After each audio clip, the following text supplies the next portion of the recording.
तो जब पापा ने ये परेशानी बताई तो अम्मी कॉल आती है कि ऐसे पापा की तबीयत खराब हो रही है, मैं दोस्तों में था तो मैं फिर घर पहुंचता हूँ। फिर यार देखो मैं हूँ एक लौता लड़का, तो इसलिए मुझे सारी चीजें सोच समझ के चलनी पड़ती हैं। एक टाइम ऐसा आता है कि हर इंसान अपना रंग दिखा देता है। तो ये पड़ाकों को पड़ाका यूँ कहते हैं क्योंकि हम पड़ाकों को टिक्की नहीं कह सकते है ना। ऐसी हालत में सरप्राइज देना जिस हालत में तबीयत खराब थी।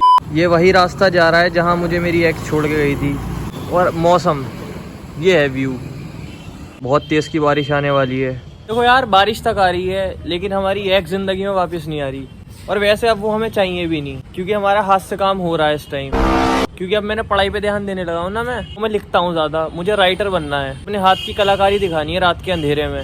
समझ में नहीं आता मैं जैसी ब्लॉगिंग शुरू करता हूँ हन हन हन हॉर्न ही हॉर्न मारते रहते हैं। कुछ और तो मार नहीं पाएंगे ये, मतलब टक्कर नहीं मार पाएंगे किसी को क्योंकि वो उनकी गांड तोड़ देगा ना। इसलिए तो आज के दिन की शुरुआत होती है शाम के टाइम से। दिन की शुरुआत दिन से होनी चाहिए ना, सही बात है। तो इसमें गलती मेरी है, गलती मेरे पापा की है क्योंकि वो मुझे सुबह लेके चले गए कहीं पर, और उसके पीछे रीज़न है। वो रीज़न मैं तुम्हें अभी बताऊंगा, बिल्कुल अभी रुक जाओ, दूसरी क्लिप यहीं से ऐड कर दूंगा। जिसने पिछले व्लॉग देखा है उन्हें पता है कि मैं कहीं और आ चुका हूँ, और वो कहीं और आने के पीछे वजह है बहुत तगड़ी वाली, और वो वजह मैं तुम्हें अभी बताऊंगा बिल्कुल। तो मैं जो तुम्हें बता रहा था वजह ये थी कि बाल बड़े हो गए। नहीं, असली वजह बताऊँ मैं तुम्हें। देखो असली वजह ये थी कि एक दिन पहले मैं पापा को छोड़कर आता हूँ, मतलब मेरे पापा बाहर काम करते हैं ना, तो मैं उन्हें छोड़कर आता हूँ। पापा रहते हैं मेरे लखनऊ में, तो मैं इस टाइम जो हूँ लखनऊ के अंदर ही हूँ। मतलब पापा की अचानक से तबीयत बिगड़ जाती है। पापा की शाम में कॉल आती है पहुंचने के बाद कि ऐसे ऐसे मेरी तबीयत बिगड़ रही है, सांस लेने में दिक्कत हो रही है। पापा ने ये परेशानी बताई तो अम्मी कॉल आती है कि ऐसे ऐसे पापा की तबीयत खराब हो रही है, मैं दोस्तों में था।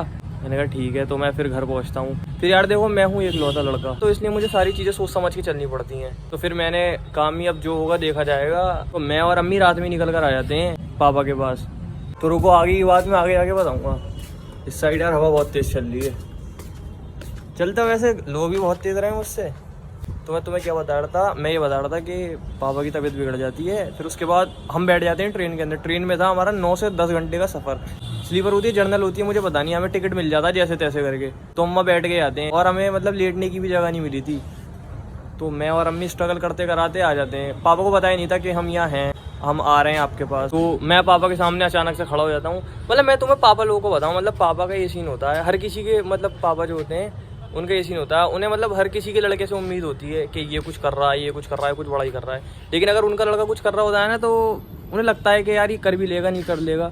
क्योंकि यार वो हमारे माँ बाप होते हैं, उन्हें हमारे फ्यूचर को लेके, बाकी सारी चीज़ों को लेके बहुत सोच समझ के चलना पड़ता है। तो मैं पापा के सामने खड़ा हो गया, पापा शौक। तो पापा को लगा मैं अकेला आया हूँ, और अम्मी उन्हें देख के छुप रही थी क्योंकि अम्मी को सरप्राइज देना था। और ऐसी हालत में सरप्राइज देना जिस हालत में तबीयत खराब थी। पापा मुझसे कहते हैं तू यहाँ क्या कर रहा है। मैंने कहा रुको अकेला नहीं हूँ मैं, एक पार्टी और छुप रही है। तो फिर मैं और अम्मी हम यहाँ आ जाते हैं। तब से मैं 4-5 दिन से यहीं हूँ। और मैं तुम्हें एक चीज़ और बता रहा था, जिसको लग रहा था कि मैं अपने दोस्तों के साथ नहीं हुई, मतलब यहाँ भी मेरे दोस्त हैं, जान पहचान के हैं, बहुत अच्छे भाई हैं। वो तुमने पिछले व्लॉग में या इससे पहले देख रखा होगा। अगर तुम अच्छे हो तो सामने वाला इंसान खुद ब खुद अच्छा है ही, मेरा मानना ये है। जैसे हम कहते हैं, जैसे हम सोचते हैं कि ये इंसान खराब है, वो इंसान खराब है, ये इंसान खराब है, अगर तुम उसके साथ अच्छे हो ना तो हर इंसान अच्छा है, हर इंसान। हाँ कुछ लोग होते हैं बुरे होते हैं, नहाते नहीं है वो, मैं भी हूँ। लेकिन अब मैं डेली नहाता हूँ नंबर 1 साबुन से। अगर मैं नहीं नहाऊंगा ना तो मेरे अब्बा मेरी गांड तोड़ देंगे, क्योंकि आजकल उन्हीं के साथ रह रहा हूँ ना मैं। और अब्बा की तबीयत भी ठीक है। दुआ की दरखास्त है आप लोगों से, थोड़ी सी दुआ कर दिएगा। मेरे साथ तो कुछ दिनों से ये सीन चल रहा है कि सुबह से लेकर शाम तक घर में, घर के बाद रात में टाइम मिलता है तो दोस्तों में चला जाता हूँ। मतलब यार जिंदगी बहुत बोरियत सी हो गई, ना कॉलेज जा पा रहा, ना कहीं, मतलब कुछ कर ही नहीं पा रहा जिंदगी में। ऐसा लग रहा है कि अटक गया हूँ। हाँ तक मैंने देखा है, मतलब जितना एक्सपीरियंस है मुझे, एक टाइम ऐसा आता है कि हर इंसान अपना रंग दिखा देता है टी-शर्ट ऊपर करके वीडियो कॉल पे। मैं लगा मोटिवेशन दूंगा मैं, ये मेरा काम नहीं है। अगर मेरे पास काम ही होता तो मैं बेरोजगार होता। तो मुझे तुम काम दिलवाओ, मैं कारखाने जाऊंगा टिफिन पैक करके साइकिल पे। मैं तुम्हें एक बात बताना और भूल गया, तो मेन वजह यही है जो मैं इंस्टाग्राम पे भी एक्टिव नहीं आ पा रहा, यूट्यूब पे भी मतलब सही से एक्टिव नहीं हो पा रहा, क्योंकि सारा दिमाग इस तरफ ही है। अब 4 से 5 दिन के अंदर मैं घर जाऊंगा, तब मैं वीडियोस भी बनाऊंगा और वो भी करूंगा, वो क्या कहते हैं, पढ़ाई लिखाई। बस फिर मैं गुड बॉय बन जाऊंगा, घर जाके घर वालों की सारी बातें मानूंगा। एक बात और बता रहा था कि यहाँ जो मैं हूँ ना, यहाँ मेरे दोस्त भी जो हैं, यहाँ मैं मतलब काफ़ी टाइम पहले भी आ चुका था, 2 साल पहले, अब से बीच में भी आया था। उस टाइम तो मेरा दिल लगा नहीं था, लेकिन इस टाइम तो हाँ सही है। सही क्यों है उसके पीछे वजह है। वजह ये है कि यार इंसान के पास सारी खुशियाँ हो, पैसे हों, सब चीज़ हो, A to Z जो उसे चाहिए, लेकिन जो सबसे इंपॉर्टेंट चीज़ है ना वो है माँ। तुम कहीं भी हो, अगर तुम्हारे साथ तुम्हारी माँ है ना, तुम्हारा दिल लग जाएगा। इंसान सोचता है कि मेरे पास पैसे आ जाएं तो मैं बाहर रहूँगा, बाहर अकेला खाऊंगा, अकेला पीऊँगा, भाई सब बेवकूफ़ी है सब। अगर कम भी कमाते हो, हमारी तुम्हारी माँ सर्वाइव कर लेंगी। क्यों? माँ माँ होती है। माँ एक ऐसी चीज़ है जो घर बना सकती हो। इतना ही कहूँगा मैं, क्योंकि इससे ज़्यादा मोटिवेशन देता नहीं हूँ ना मैं। चलो अब बारिश आ गई, भागो। तो बारिश बंद होने के बाद अब मैं निकल के बाहर आ चुका हूँ। अपनी एक्स के दिल से नहीं, अपने घर से। इंसान को बाहर आ जाना चाहिए जब भी बारिश हो, क्योंकि बारिश में अगर तुम नहाओगे ना तो तुम्हें वो मिलेगा, ट्रीटमेंट कार्ड। तुम बीमार हो जाओगे ना फिर, इसलिए। भाई इधर से लेके उधर तक सिर्फ मोबाइल की शॉप है, सिर्फ मोबाइल।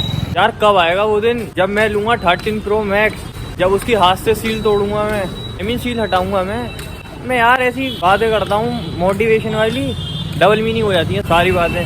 चलो डबल मीनिंग बातें करने। ये गाइस बैंक है, और बैंक से तुम्हारा हमारा कोई ताल्लुक है नहीं, क्योंकि हम अभी तक घर वालों से ही पैसे मांगते हैं।